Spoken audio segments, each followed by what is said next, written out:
আমি 32 বছর প্রবাসে ছিলাম।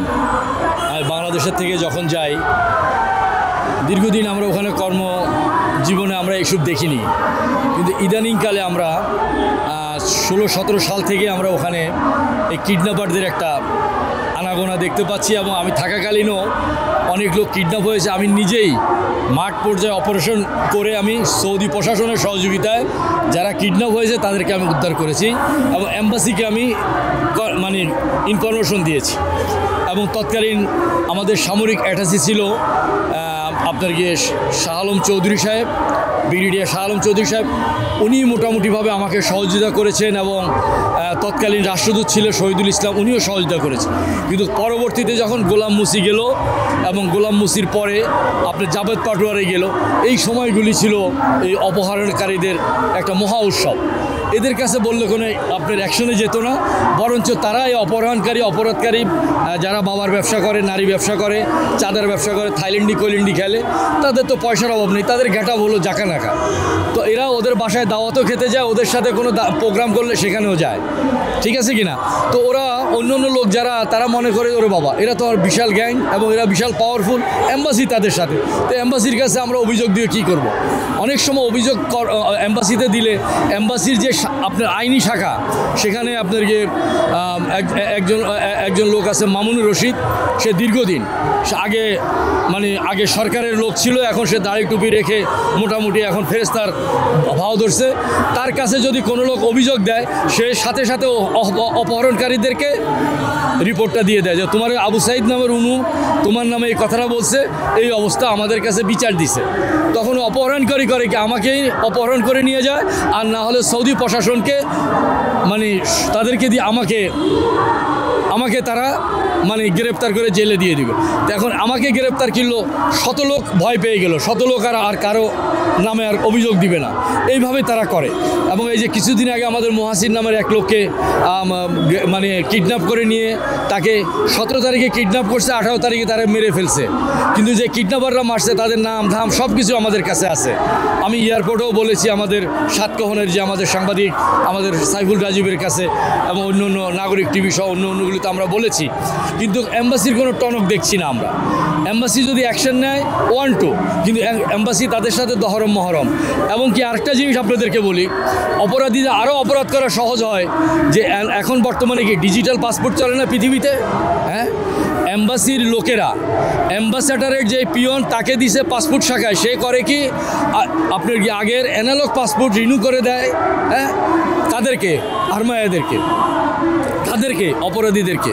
অপরাধীরা কপিলের কাছে আসছে 500-700 টাকা বেতনে, ওখান থেকে বাইকে আইসা বাবার ব্যবসা সহ বিভিন্ন ক্রাইম করে, অপরাধের সাথে জড়িত। এখন ওদের ওই পাসপোর্ট নাই, নাম চেঞ্জ করে এখন আর একটা লোকের পাসপোর্ট দিয়ে তারা চলছে।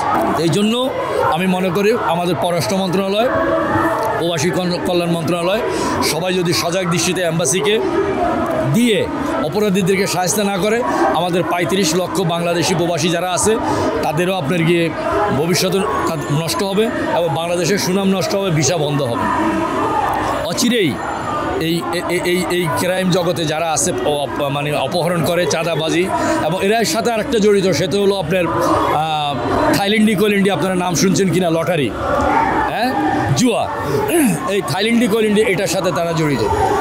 এটা নিয়ে মারামারি, হ্যাঁ, কেউ পয়সা পাইলে পয়সা দেয় না, আবার কেউ পাইলে নিয়ে যায় বেশি, এরকম অনেক কিছু, চাঁদাবাজি, যে অপরাধ বাংলাদেশে করতে সাহস পায় না, সৌদি আরবের মাটিতে কীভাবে সম্ভব?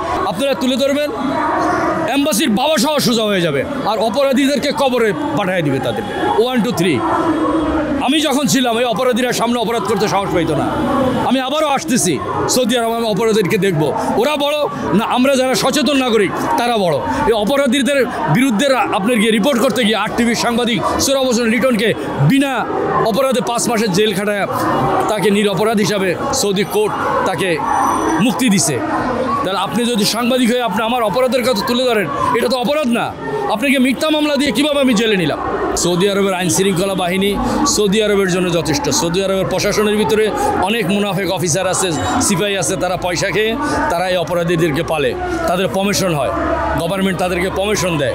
মিথ্যা মামলা, আমার মতো নিরপরাধের পকেটে তারা বাবা ঢুকাই দিবে, গাঁজা ঢুকাই দিয়ে, হ্যাঁ, সাবু ঢুকাই দিয়ে আমাকে অপরাধী বানাবে।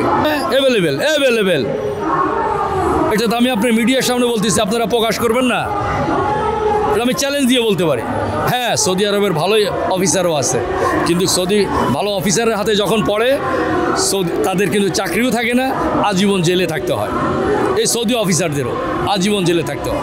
সৌদিরা তাদেরকে মানে ওরা পয়সা পাইলে যে ইমান বিক্রি করে ফেলে সৌদিরা, ওদেরকে আপনার কি একটা মতলুব দেয়, মানে আমি তার কাছে 20,000 50,000 রিয়াল পাবো বলে একটা মতলুব দেয়। এই মতলুব আপনি ধরে নিয়ে গেছে এক বাহিনী, ও আবার মালিক যায় আবার নিয়ে আসছে। কী মতলুব আছে? মতলুব থাকতে পাঠায় না। এখানে মনে করেন আপনার গিয়ে গ্যাং আছে, গ্যাং লিডার যেরকম সুলতান আছে, সুলতানের সাথে বিশাল গ্যাং লিডার আছে। আফেল আছে, সে ওখানকার সিআইডিদের আপনার গিয়ে ইনফরমার। সে ইনফরমার, সে আবার খুনি, সে আবার দর্শক, সে বাবা ব্যবসা করে। এবং সে আপনার গিয়ে করোনার সময়, এই যে মহামারী করোনার সময়, সে আপনার গিয়ে হাজার হাজার বাংলাদেশির টিকিট তার অফিস থেকে কাটছে। যাওয়ার সময় টিকিট নেয় বাংলাদেশে, আপনারা জানেন 1-1.5 লাখ টাকার টিকিট হয়েছে। খেয়াল আছে আপনাদের? এই টিকিটের খাপ্পড়ে পড়ে অনেক বাংলাদেশ থেকে সৌদি আরব যাইতে পারে নাই। কিন্তু এই অপরাধী, এই জালিমদের বিচার হচ্ছে না। এবং অনেক ট্রাভেল এজেন্সির মালিকরা তাদের কাছে পয়সা পাবে, যেন আপনি পয়সা না চান, আপনাকে মামলা দিবে, আপনি মামলার ভয়ে পয়সা চাইবেন না। এই জন্য আমরা এদের বিচার দাবি করি।